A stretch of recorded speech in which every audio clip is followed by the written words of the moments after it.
Hello and welcome to Cuesta Sports Monthly, an in-depth look at Cuesta athletics. I'm Peter Schuler, and this month's show we'll be joined by Cuesta baseball assistant Max Duvalle and star pitcher Alex Fagalde.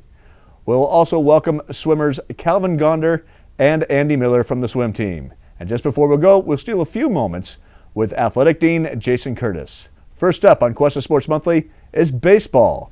I'd like to welcome Alex and Max to Cuesta Sports Monthly.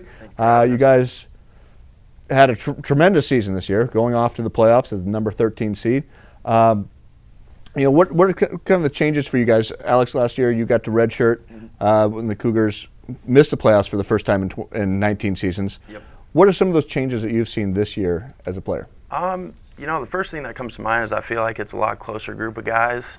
We work together and just genuinely enjoy each other's company out there on the field. We're trying to get better every day, and it's been really fun. So, and that kind of has brought together everybody as a group. Absolutely. Out there. As a third-year guy, you redshirted last year, as we mentioned. Yep. Is leadership kind of come into that a lot more? Do you have or is it the coaches, or is it there's a leadership mantle as a veteran on the team? I think there's definitely both.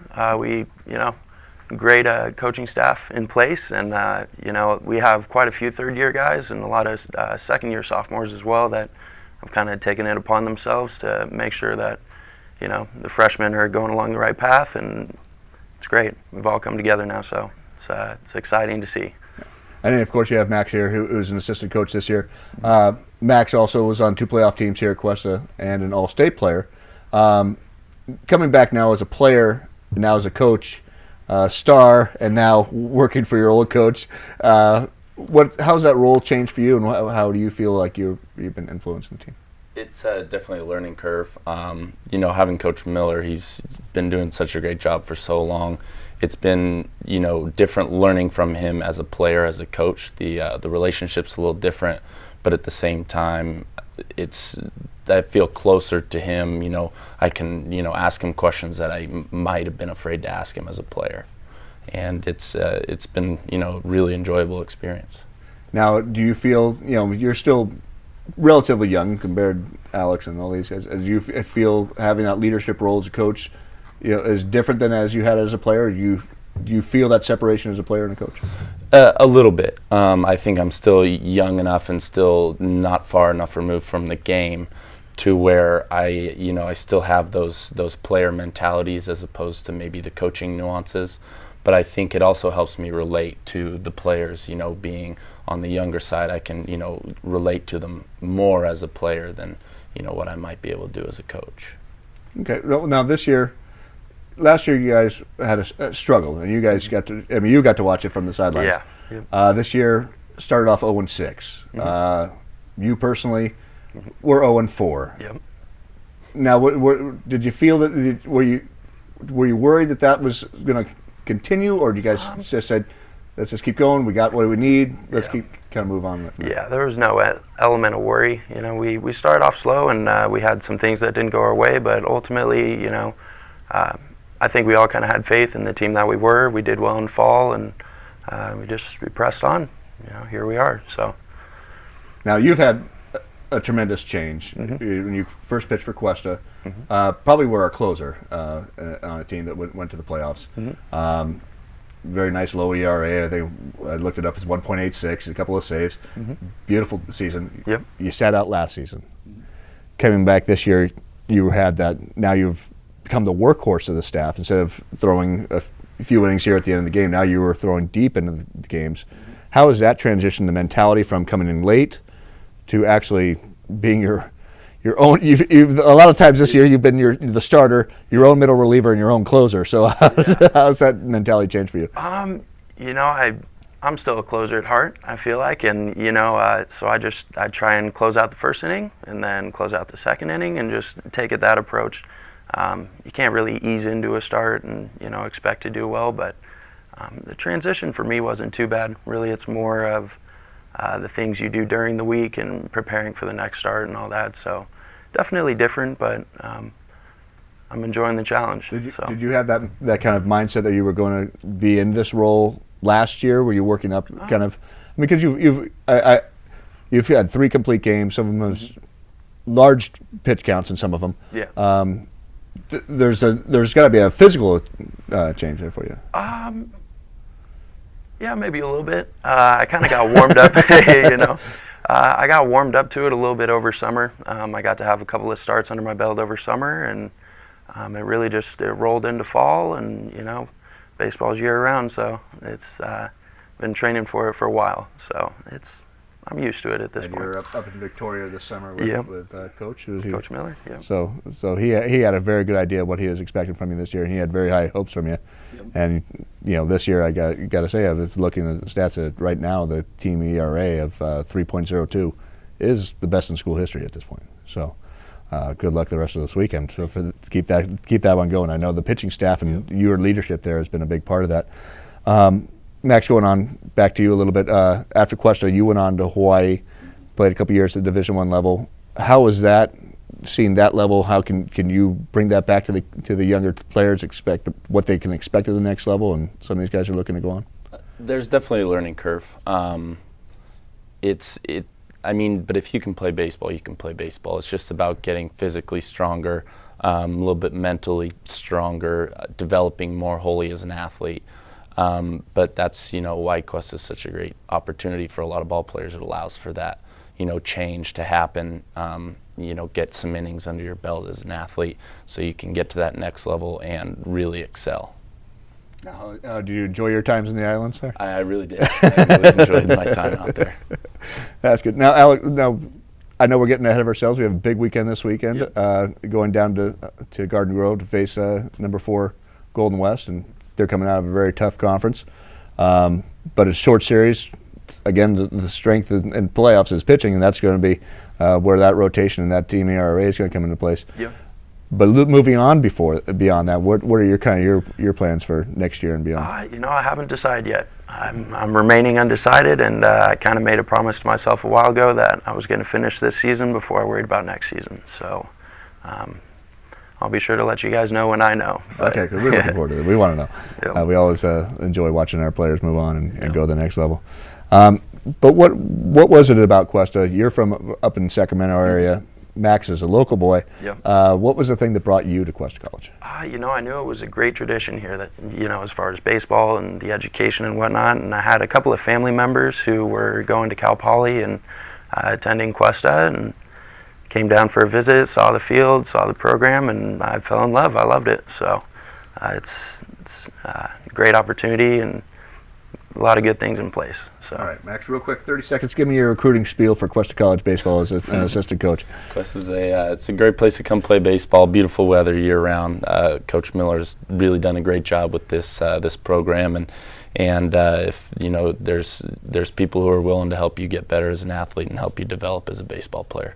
All right, Max Duvalle, Alex Fagalde, good luck this weekend in the playoffs. Thank you. I'd like to thank Alex and Max for joining us here at Cuesta College for the Cuesta Sports Monthly. The baseball team will be off in the playoffs, and coming up next on Cuesta Sports Monthly, we'll have a look at swimming with state qualifiers Calvin Gonder and Ande Miller.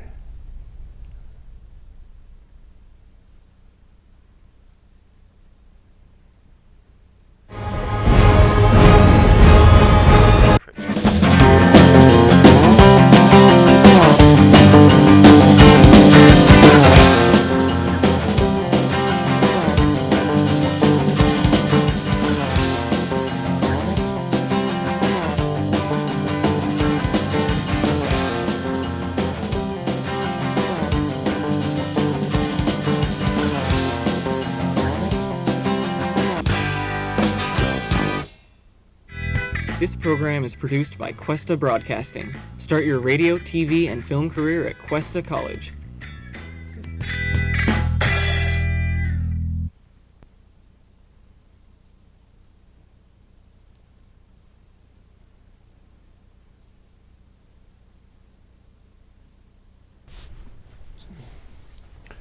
We're back on campus with Cuesta Sports Monthly. I'm Peter Schuler, and we are joined by All-American Calvin Gonder and star freshman Ande Miller. Both swimmers will be competing at the 2015 state championships this week, so we'd like to welcome Calvin and Ande to Cuesta Sports Monthly. You guys having a pretty nice season here, going on to the state championships. Calvin, returning All-American. What are kind of some of the things that you're looking for this week that maybe eluded you last year? Well, last year I didn't quite get the record, so I was hoping to do that this year. So you're looking at Evan Norton's 1650 record, and then you're also swimming the 500 though. Yeah, I swam this 500 last year, and I didn't do very well in that one. So I'm hoping to make it back this year instead of, just swim it once and then not make it back. So. All right. Now you're seated 5th in the 1650. Is that you got? It's about where I was last year. Okay. Yeah, same area. Like I think I'm on the other side of the pool this time. Instead of lane 7, it's 2. So. Well, you get a good view at everybody at that point. Yeah. It's a little different on that side. So, Andy, you're just missed, looking at the stats, just missed making this an individual, but you will be there on the relays. This year, you've helped set 2 new Cuesta freestyle records in the relays. So, kind of, what are some of your goals this year as your team? This year, you've been you are the only freshman going on to state this year. So, what's it been like being on a veteran team, stepping in and helping them win more records? Well, I just think I learn a lot from them. They're a really good team, and I'm just glad I could help out and kind of like take what I've learned and use it next year for the swim team. Yeah, because you're gonna be the big star next year. Yeah, I will be the veteran. Everyone else will be new, so it'll be interesting. Now they've used you in a lot of different places. You probably are the most versatile swimmer on the team. What would be your favorite stroke if you had your choice? Well, my favorite event is probably the 200 free or the 500 free. Of all the races I swim, I like those 2 the best. So keeping in the 500 and the 200 and the freestyles, not so much the specialty strokes. Yeah, the other ones are all right. Now, Calvin, of course, you're our distance specialist. What drew you to the distance events? I mean, you race what I consider a workout sometimes, and I do too. Let's see. I started swimming when I was 14, and I was just going on a club because I wanted to be a swimmer. And I was about to go into my freshman year of high school, and I was just terrible. The only thing I was good at was distance because I couldn't sprint and I couldn't do strokes because I was so new to it at such an old age. So most swimmers get into it I'm sure she got into it 6 or 14. Oh, really? Okay, well that's interesting. It's not common between swimmers. So I was on a club with a bunch of fast people, so they would just put me in the distance one. So since I was 14, I've been just training for the distance. Just getting your yardage in. Have you been just getting your yardage in to try and catch up to all those people who've been swimming all those years before? I never got still not quite there. Yeah, I'd like to do the short ones, but I can't. So, but what was the thing that drew you to swimming in the first place? Why you said you wanted to become a swimmer? What was the thing that? Well, I always loved the ocean. I did junior lifeguards from a young age, and I did track and cross country till I was 14, and I didn't like running. And I liked swimming, and I liked being at the beach every summer, and so I said I'd just pursue that and go after swimming. And I tried water polo, but I wasn't good enough for that one either. So just distance. It's from my cross-country background probably. As of course, you have Slow High, which does have Sinsheimer, and you had the clubs there, so once you got into it, you really got into the system. Right. That's not so true about Templeton.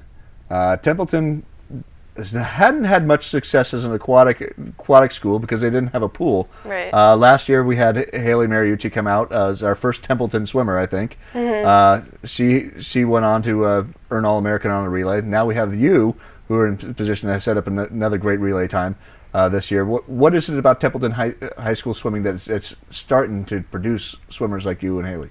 Well, it's probably quality over quantity. We're small but mighty, and though we didn't have a team really, we all pushed each other to be the best we could. Now, because of the size of the program and the lack of a facility, what was the thing that said, you know what, I'm going to join that team? What brought you to swimming? Because you didn't start until you were 14, as we know. Right, yeah. My sister actually wanted to do it, so naturally I did it also. And then I just stuck with it because I liked it. So. Okay, how about water polo? Is that something that's... I've never played water polo, but I am interested in playing. Because our other Templeton swimmer did play water polo this season. That's probably a good idea. I think she's found that made her a little bit faster. And I'm not saying that just because I played water polo. But now, Calvin, one of the questions I have is on your last couple of years on your thing, you said your hometown was Westlake last year. This year, you said your hometown was Santa Cruz. You went for Slow High. Where is your hometown? Well, the thing is, I always put it down different because my opinions changed on where I came from. It was such a long time ago when I lived in Southern California. I mean, I've grown up all over the entire coast of California. I was in Westlake for the first few years of my life, and then Oak Park, and then Santa Cruz, and now San Luis. But I've been here the majority of my life. So now I think of this as my home, but I used to write down Westlake or Santa Cruz, but I, went to junior high in Santa Cruz, and Westlake was elementary school, so just been all over. You make sure everybody knows that you're still around. Yeah. Yeah. Now, you did have a gap between graduating from SLO High and starting at Cuesta College. What brought you back, or what was that gap for? Well, that gap was an interesting time for me. So I graduated from Grizzly Youth Academy. I went to SLO until my junior year, and then went to the Grizzly Youth Academy. And then after that, I went over and to Bakersfield. And well, actually, I finished a couple semesters of Cuesta first, got my EMT, and then worked in the oil fields in Bakersfield to just get some experience with that. Wow. That's yeah. And then I came back very fast. So you got your EMT and then went off to work in the oil fields. Yeah. Wow. Wow. That was a very interesting time. Well, now you're back, and now you kind of picked up where you left off, or your times are right there where you're pretty comfortable with where you're. Yeah, I took Grizzly. They don't have a pool there. Yeah. Pretty sure most people know that. But when I was there, I didn't swim, and then for a few months I swam, and then I left again for a year. So, I just getting back into it's always a difficult thing, especially when you do distance. Yeah, a lot of yards you got to put there. Now, one other question here, you have a unique thing, and I think we talked about that with Haley last year, was having a parent who works here at Cuesta College. Is that one of the things that brought you to Cuesta College, was that, or did you just knew that you were going to come here just because? Well, I didn't know that I was going to go, but that is kind of like an influencing thing, along with the Cuesta Promise, made me want to go to Cuesta. And it's kind of cool having a parent here, so. You have a little place to stash all your stuff. I do. My own little office. Now, as a freshman this year, coming out here full time on the team, in the bigger pool, having a coach like Furman and Coach Marsh out there, have you found yourself just dropping times? Has it helped you, being here in the big pool and chasing those older girls? Oh yeah. Yeah. I dropped like 13 seconds in one of my races. I dropped a lot of times, so it's helped a lot. Now, what do you think is the best thing for you so far at Cuesta College after 1 year? The best. If it were, I asked this about the baseball coaches, but what would you tell somebody from Templeton why they should come to Cuesta College? Because when you do a sport, especially, you just make a lot of friends, and it's just a lot of fun. It's a good way to have your college experience, making friends, going to swim meets. Yeah. Now, Calvin, you've gone around, so it's you've had your different experiences. But what was the thing that you think would be the best for somebody else coming into Cuesta College? Well, they definitely do have the Cuesta Promise. That's a good thing that Andy mentioned. I don't know if I took advantage of that primarily, but the main reason I like this place is low tuition. You barely pay anything for a unit, and I just think sometimes it's smarter to go to a good JC than to go straight into a university. That's my opinion on it. All right. Calvin Gonder, Andy Miller, thank you very much for joining us here on Cuesta Sports Monthly. Good luck to both of you this weekend at the state championships. Hope we can bring back a few medals and get Cuesta up there in the rankings. So that does it for swimming here on Cuesta Sports Monthly. Well, coming up next, we'll be joined by Cuesta Athletic Dean Jason Curtis. When we return here on Cuesta Sports Monthly, I'm Peter Schuler. We'll be right back. Cuesta.edu. Television, radio, broadcast, communications. Explore the world of digital communication and tap into your creative genius. Television, radio, broadcast, communications. This is your boy, the DUI, and you're listening to KGUR.org. Your digital future is at Cuesta College right now.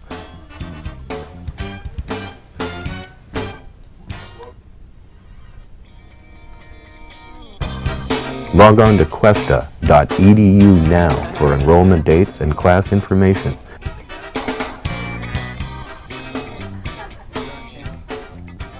Don't get the boom in the shot.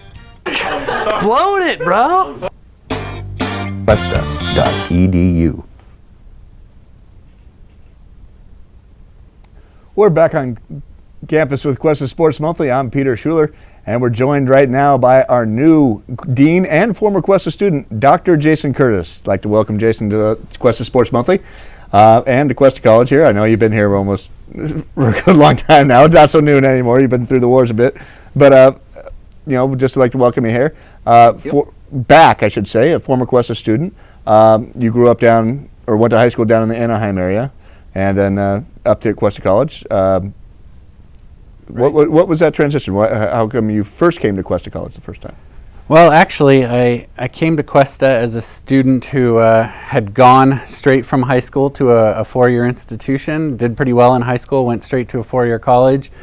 It just wasn't a good match for me in the greater scheme of things, and so after 2 not very successful years, I sort of washed out and left and took time off, moved to the Midwest, moved to St. Louis for a semester, and then was at a stage in my life where I wanted to get back to California. Poly had been my second choice after Caltech, and so when I tried to come back, Poly wasn't ready to have me back yet, or I wasn't ready for Poly or something, so I just moved back to the area and started taking classes at Cuesta, and I was able to finish an associate's degree here and transfer to Poly, and wrapped up my bachelor's degree at Poly within a year after transferring back. Then I left and went on to graduate school. So you went from Caltech out to St. Louis, to San Luis, Poly, and then back out to the Midwest. Right. So now you went out there. You went on to teach get your doctorate, and you taught at Purdue, and then before you coming back here. So what was the time, as a California boy back there in Indiana as a Boilermaker? What was that?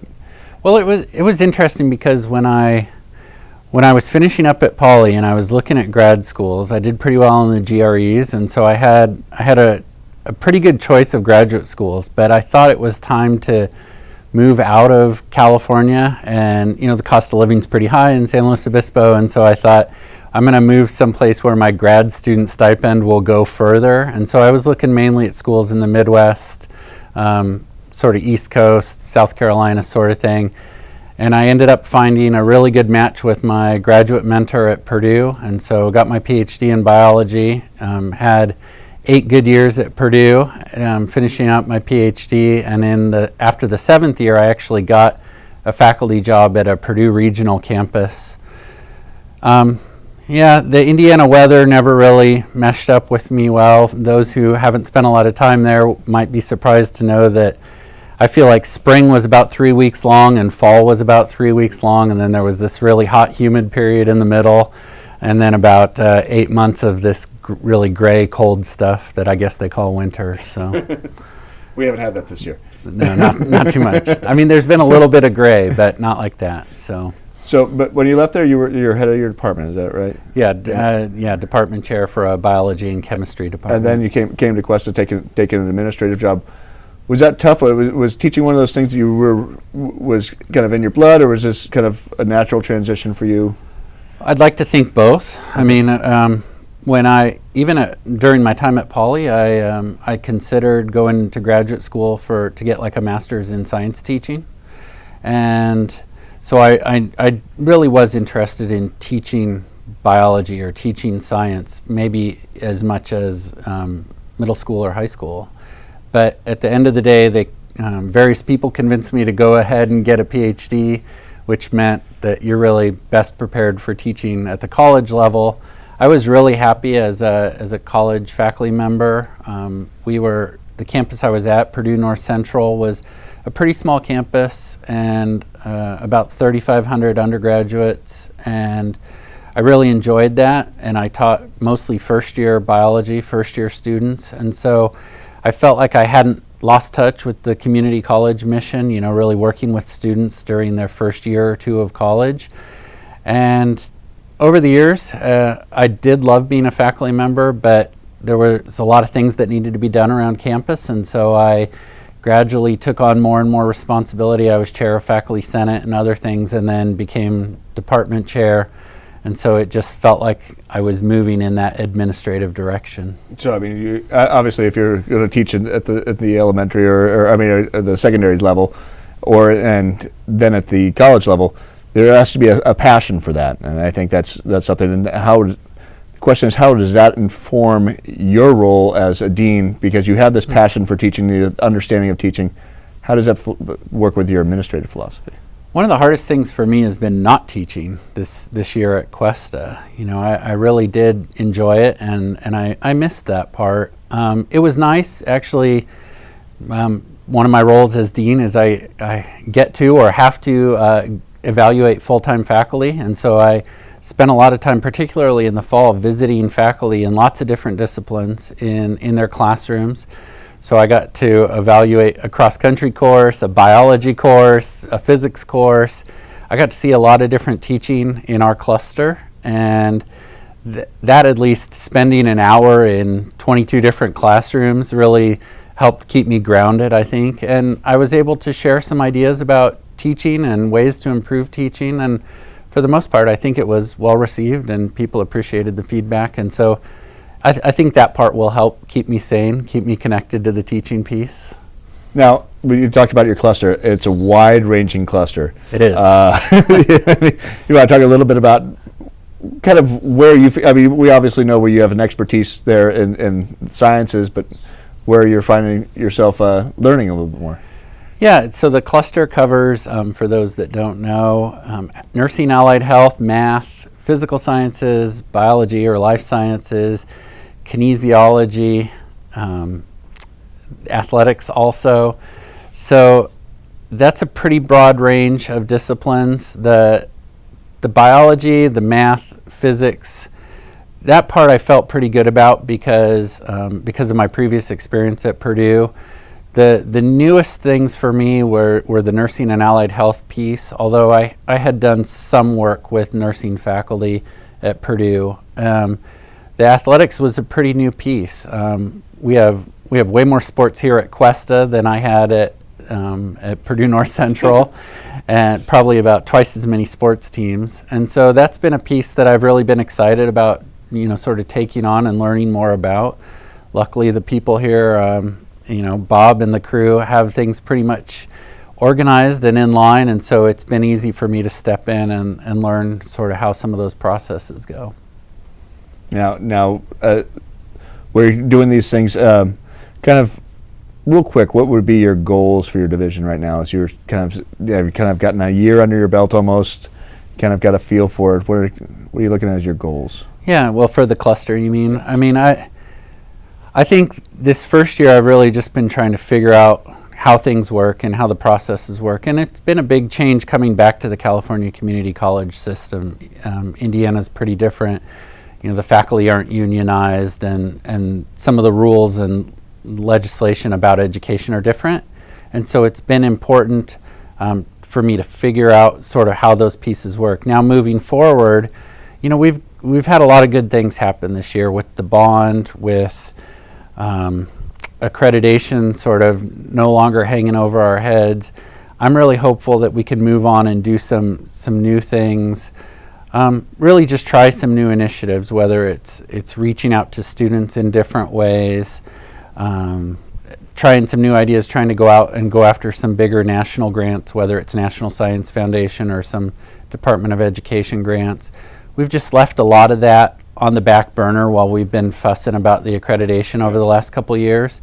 And I think it's time to just let those accreditation worries go away and press forward. All right, so looking to press forward here with Dr. Jason Curtis here at Cuesta Sports Monthly. Today's edition of Cuesta Sports Monthly is over. Remember to stay up to date in Cougar Athletics. Visit the Cuesta Athletic website for all your information on Cuesta Athletics.